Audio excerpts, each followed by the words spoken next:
Avatar. Avatar, yeah. But yeah. Yeah. What did you think of it, Corey? I thought it was good. Me too. It was very good, actually.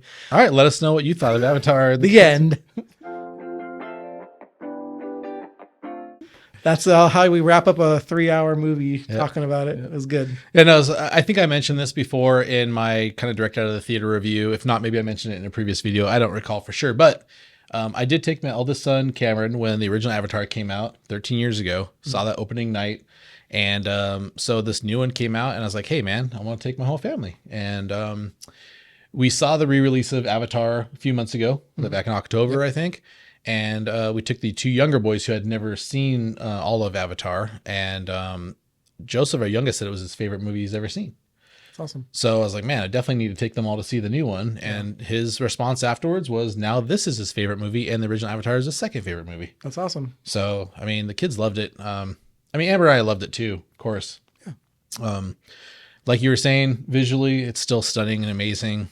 Technology that James Cameron's created for these cameras and stuff to record, like everything they did underwater, they were like legit underwater. Yeah. What was it? Who was the actress that held her breath for 7 minutes or whatever? Kate Winslet. Kate Winslet. It was like 8 minutes. Like, yeah, like beat Tom Cruise's record or something by a couple minutes. Yeah, that's crazy. And a lot of that, all that just beautifully shot. The 3D was incredible. So if you get a chance to watch it in 3D, I highly recommend that. Mm-hmm. I don't know. I didn't even watch it in the highest. I didn't watch it in IMAX like I usually do. Would watch a big movie like that, but even just the Real D 3D was really like mind blowing. Just the little intricate depths and stuff. Yeah. So we actually saw it in Dolby 3D, which is supposed to be like one of the best ways to see it as far as the 3D itself goes. Yeah. Dual projectors, all the stuff, laser projectors and stuff. Visually it was really good. There were a few downsides. For one, they do have special 3D glasses. Mm-hmm. They're actually like glass lenses and metal frames. They're like a lot heavier than the other glasses for the other, like for normal IMAX. Yeah. For me, like by the end of the movie, because it was over 3 hours, like it was really pressing on the top of my nose. There's a lot of weight. I'm not used to that. With those types of glasses, what if you actually have glasses? Did it affect it? Would it affect it? I don't know. I didn't think about that. Maybe. I mean, I would think it would still fit over them. I don't know. I haven't watched it in that, so I don't know I would think it would still fit over them, but I could imagine that'd be kind of annoying. And the other issue that my family had in our particular theater is the way they work is I believe each projector projects an image for the separate lenses. Mm. And for some reason, like probably up to maybe 10 times throughout the movie, the left lens would just go completely black for like half a second. It would just cut out to black and then pop back in. And then it had like 2 or 3 times where it like flashed white. So there was definitely something going on with the left projector. It was a little bit of a kind of like takes you out of the immersion, so that kind of sucked. Yeah. So that's one downside of it versus like the Real D or the IMAX or whatever. But yeah, it wasn't enough for me to like go complain or anything. We're still able to enjoy the movie. It being over a 3-hour movie, that really was 2 little blips here and there. Yeah, well, I mean, it was like probably between 10 and 15 maybe total, counting the white flashes and the blackouts, and it was all in the left lens the whole time each time. So was that all your whole family experienced? Yeah, and so was the camera not? I asked everyone afterwards, and they're like, "Yep, the left lens." So so that was kind of a bummer. Hopefully they fix that technology or fix whatever that. Maybe it's just that particular. I think it was just that projector on that theater for whatever reason. Amber and I go to that theater for almost every single movie we see. But do you watch in 3D though? No. This is the first time I've seen one in 3D. So normally it's always a 2 projector theater, even for the non 3D stuff. That's I guess one of the ways they get the brightness and everything they get with the dual laser projectors. But you normally probably wouldn't notice a quick frame cut out on the left side if the right projector is still working. Maybe you would just see it dim a little bit or something, normally. So I'd never noticed anything like that before. So it definitely was a weird thing that happened with the 3D there. Interesting. Only other thing I'd say about the 3D as a potential slight negative is 3D is that those glasses are tinted. So they do dull or dim the image.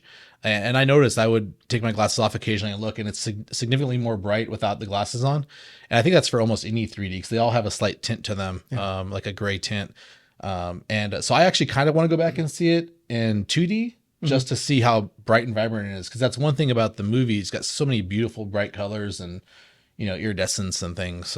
So what were some of your favorite parts of the movie? I really liked seeing the other tribes on Pandora, like the water.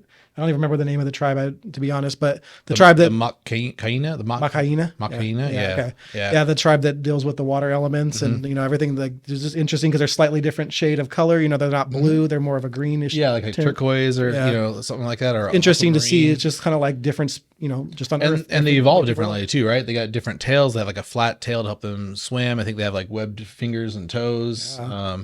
Obviously they've developed to stay underwater for a lot longer because they're always in the water. Yeah. There was kind of some animosity between the two groups, at least the people from the Makaina bringing in the others, because those are forest Navi, and they're not adept in the water. So they had a lot of learning to do. Yeah, learning. The kids would kind of tease them, and there was a pretty funny line. He said he would like help them learn so they wouldn't suffer the humiliation of being useless or something. Oh, geez. Which is pretty funny. But yeah, man, I mean, that was pretty cool to see the different cultures and see, how they had to adjust to being part of that community. They're making 5 total. Is that what they're doing? The plan is to do 5. Yeah. So he's already, it took him so long to get the second one done because he had to have some of the stuff for the third and fourth ones like lined up, right? Yeah. So they already shot almost all of the third movie and they shot a lot of scenes for the fourth. And I heard the reason, I think it was an interview, Sigourney Weaver said that they did that because the kids that are in the movie, because they're actual kids playing the kids, in motion capture suits and everything, which some of them, like, their acting was amazing, and they're going to age out of their roles. So they had to film a lot of the stuff before they get too old. So that was what James Cameron said. He didn't want them to be like the Stranger Things kids where they look like they're 27, even though I know that's an exaggeration, but he didn't want them to look too old in those same roles. Yeah. But I mean, also the reason he said he took so long to shoot the second movie is because he had to wait for the technology to be there. I mean, like I said, everything they did underwater was shot underwater, and they didn't have to do that in the first movie. So you created cameras specifically for this technology, and it's crazy. Just little subtle details like when they're underwater and you see their hair moving. It's like you could see every single strand of hair. It's crazy. Like really well made. It doesn't seem like that big of a deal, but like if you know anything about like VFX and stuff, you know how difficult that is to make hair look natural in the water, and then to have each strand like its own. Yeah, just crazy. So it was beautifully shot and well written, and I'm excited to see where it goes with it. It's going to end up on Earth at some point. That's what I heard. Yeah, yeah. So I know we're talking a lot about like the technical stuff and not necessarily the plot and whatnot. But one of the things I noticed was the frame rate in certain scenes seemed really weird, like oddly smooth, like watching a cinematic from like a video game or something. Not necessarily a bad thing, but it did. I don't want to say it was jarring, but it was noticeable. And it's one of the things I was thinking to myself while I'm watching. I was like, man, I wonder what frame rate they shot at. It seems like 120 frames or something. It's a cut screen. Well, I guess this is one of the few movies, or maybe the only movie, that uses a variable frame rate throughout the movie. So it does adjust depending on what's going on in the movie. So yeah, at some points it is a much higher frame rate during a lot of the action scenes where they're flying around and stuff. So that's really cool. So there's a couple things that I did want to talk about. So Sigourney Weaver's character, I love Sigourney Weaver. Like, I mean, I grew up watching the Alien movies and stuff, so I've been a huge fan of Sigourney Weaver. She's like 70 now, right? I think that's probably pretty accurate. Yeah. The issue I had with her playing, is it Kira, is that she didn't sound like a girl. She sounded like a woman. I mean, I know she spent some time around high school students and stuff and college students to learn the way they act and whatnot. And that was fine. Just her actual voice. I wish they would have used some modulation or, like tweaked up the pitch of it or something a little bit. Make her sound a little younger. Yeah, to make her sound a little younger. Cause she sounded like Sigourney Weaver, and I'm so familiar with her voice for seeing her in so many movies for so long, including the original Avatar as Grace. Kira is the daughter of Grace who passed away in the first film. She kind of was like her body was taken into Eywa, right? Like at the very end, they take her body as it's dying, and Eywa connects to it and somehow pulls her consciousness, I'm assuming, into Eywa.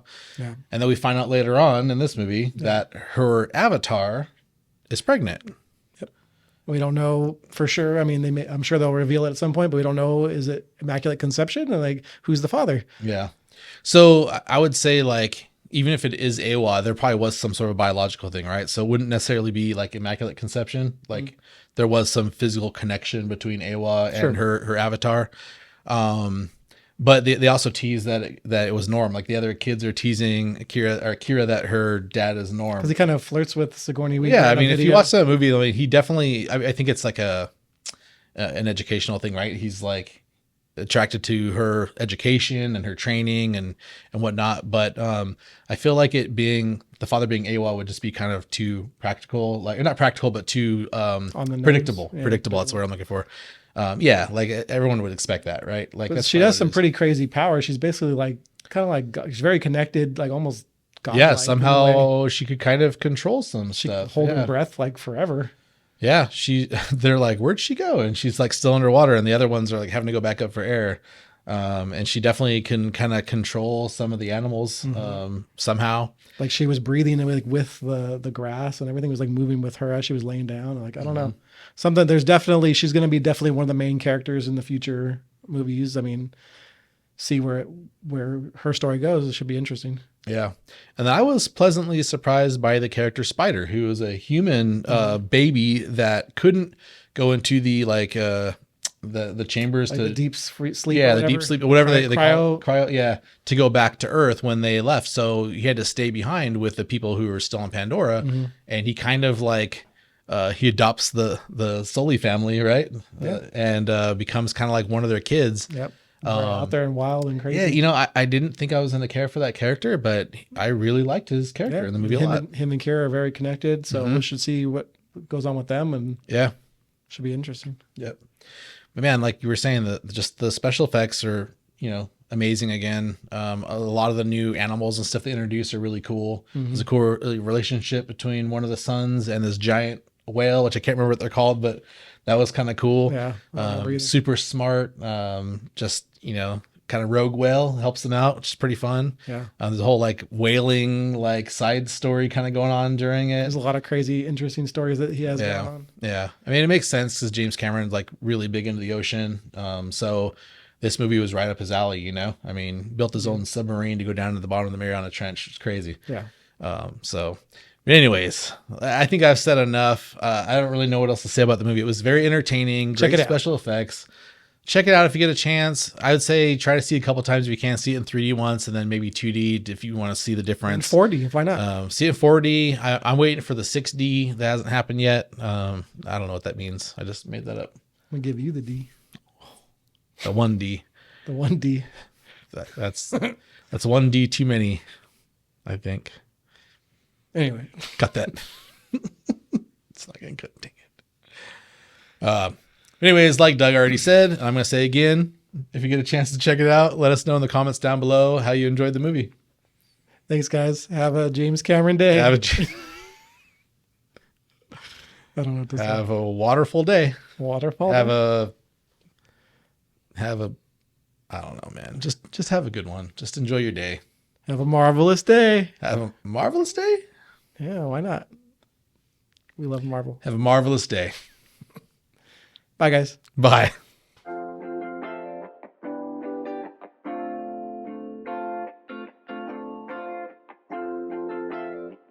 I was just looking at the camera. I don't know. So there's this new Avatar movie that everyone's been talking about. All right, he's recording. So you got me staring at the camera. I was like, oh, Sean Cannon. You know? Sean Gunn. No. I do like Sean Gunn. James Cameron. James Cannon. James Gunn. James Cannon. James Machine Gun. James Like James Cameron. Rocket. James Cameron. James Cannon. Nick Gunn. What? Like Nick Cannon. But Nick Cage? Nicolas Cage. What? Nicholas Cage? Nicholas Cage. Oh man, Nicholas Going Gunn. off every word and Yeah, changing just- the subject. We can't even speak words properly. So there's a new movie that just came out, Avatar: The Way of Water. I'm not Yeah. sure if you've heard about it. Yeah, I've heard they had an original. It was like 10 years or so ago. It was like 13 for years. It was 13 10 years plus, ago. yeah, 13 with 10 plus. That's equivalent to 13. That's true. That is, yeah. You said 10 plus. That covers it. Yeah, then you got to correct me. Couldn't just let me be right. You got to be more accurate. I didn't do it on purpose. Wait, I winked the wrong eye. Huh? Pull the rocket. You pulled your rocket. I saw you. Hey guys, so we wanted to take a few moments to talk about Avatar: The Way of Water. Well, we both saw it separately, but we didn't really get a chance to sit down and have a conversation about it. So Yeah. we want to do more of like an open discussion format where we can discuss it. Spoiler warning, if you haven't seen the movie, we will be discussing some of the plot points. Yep. Yeah, we never get to watch movies together because he has to have a wife and go watch movies with her. Jeez. I'm just kidding. Sorry, Amber. We actually took the entire family. We took all 4 boys as well. You didn't take the entire family. You saw it before me, sir. You could have gone with me. I watched it by myself. You didn't invite me. You're always welcome. Oh. Open invitation, Corey. Whenever I go watch a movie. Okay, this is the first time I've heard this. You're hearing it with me. Yeah, So- it's the first time he's heard it. Up to this point, I had no idea I was invited. He's always invited. Okay, I'm always invited. Anyways, Start over, because I don't. listen. Just, Listen. Listen, did you know that Dora the Explorer's real name is Dora Marquez? Now you do. Did you know James Cameron took 13 years to make a sequel to a movie? what? Now you do. That's going to the outtakes. It's perfect. I'm just kidding. Nope. I'm just joking. For Yeah. legal reasons, I'm joking.